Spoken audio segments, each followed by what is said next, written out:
Oh, my keto cookie monster friends, do I have a recipe for you today? Keto oatmeal raisin cookies. And guess what? They actually contain oats and raisins, and they are keto. They're flexible keto. I can't wait to get started. Welcome to the Keto Baking Mechanic, where we create, tweak, and enhance keto and low-carb breads and baked goods, including authentic keto and low-carb sourdough. Hi, I'm Sherry Mack. You'll always get the recipe link in the description. Be sure to like the recipe. Don't forget to subscribe, and make sure that you hit that notification bell so you can be informed when I have other videos coming down the pike. Okay, this stage is optional. We're going to add our hemp hearts to the bowl, and then we're going to add a half cup of our BioBoss sourdough discard. Okay, you could do these cookies with or without the sourdough discard, the keto sourdough discard. I use the discard because when you ferment the hemp hearts, it actually breaks down the phytic acid and other nutrients in the hemp hearts, so they're easier to digest afterwards when you're eating them. I like that because if I have just regular raw hemp hearts in those cookies, I feel a little gaseous afterwards. So if you experience the same, make sure you go with the discard. It makes a huge difference. It also adds roundness, depth of flavor to the cookies, and a little bit of tanginess. And if you use the discard, you're going to have to increase the sweetness in the cookies. You cannot have oatmeal cookies without the flavor of brown sugar. So if you're not using the discard, use less sweetener. If you're using the discard, you're going to increase the sweetener, the brown sugar sweetener in the cookies, and that's all in the recipe, and the recipe link, of course, is in the description. So we're just going to add that in, and I'm going to mix this together almost into a paste. Okay, I'm going to let this sit. I'm going to cover and let this sit for 60 minutes. Okay, so our hemp hearts have been fermenting for about an hour, and we're going to set these aside because we don't need them this moment. And we're going to start with our wet ingredients. I've got hemp hearts everywhere. Okay, so wet ingredients. Let's see. So we're going to start with our melted butter. If you can afford grass-fed, it's better for you. It has higher omegas, less saturated fat. Then we're going to add our brown sugar sweetener.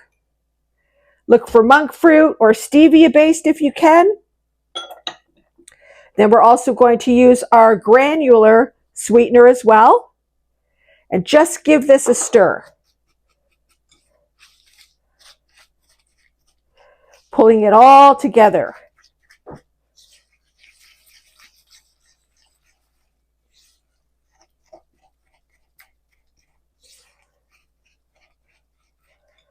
Next, we're going to add our vanilla extract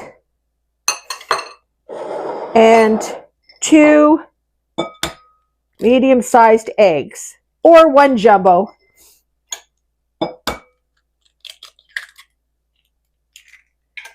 And we're just going to mix this all together.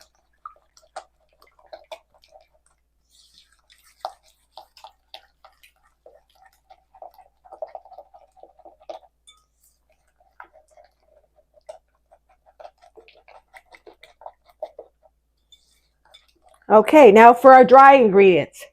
We're going to add almond flour, real old-fashioned oats, and it's a limited amount. So when you add the oats, they're offset with the other low-carb ingredients, bringing the net carbs per cookie way down. We're also going to add our fermented hemp hearts.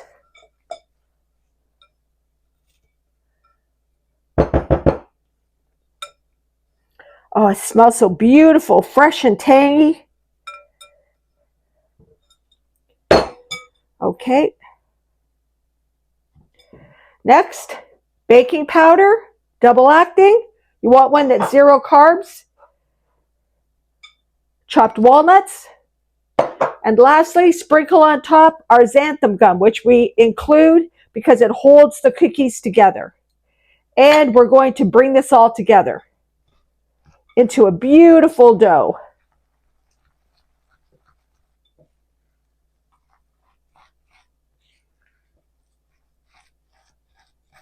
And as always, I forgot one of our most important ingredients, cinnamon.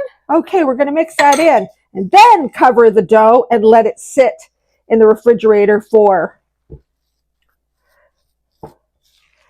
about 30 minutes. Oh my goodness, it's starting to smell like oatmeal cookies. Oh, it's beautiful. We're just going to mix that in nice and fully mixed. Okay, so there we go.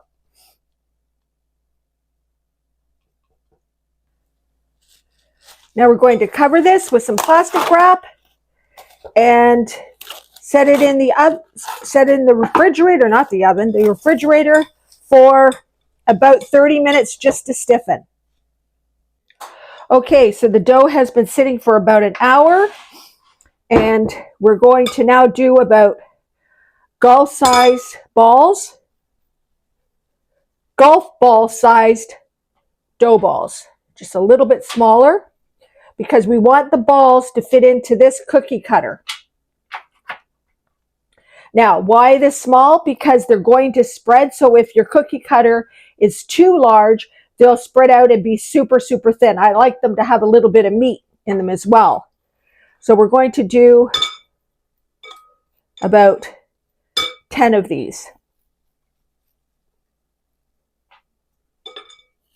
Okay, so without the discard, you're going to get 10 cookies with the little cookie cutter, but when you add the discard, you get 16 cookies with the larger cookie cutter.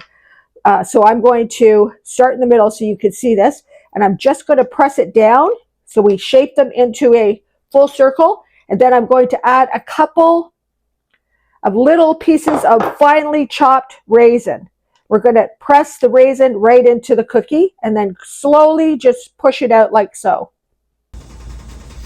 Okay, just to recap, if you choose not to use the sourdough discard in the recipe, you're going to use a smaller cookie cutter, or you can just flatten the cookies by hand and you'll get about 10 cookies from the dough. If you include the sourdough discard, you can use the larger of the cookie cutters and you will get approximately 16 cookies out of the dough.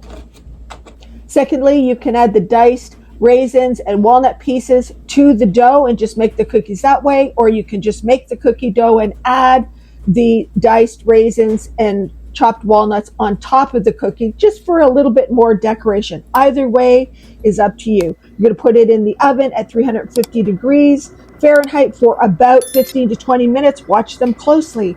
And here you have it, some delicious, authentic keto oatmeal cookies.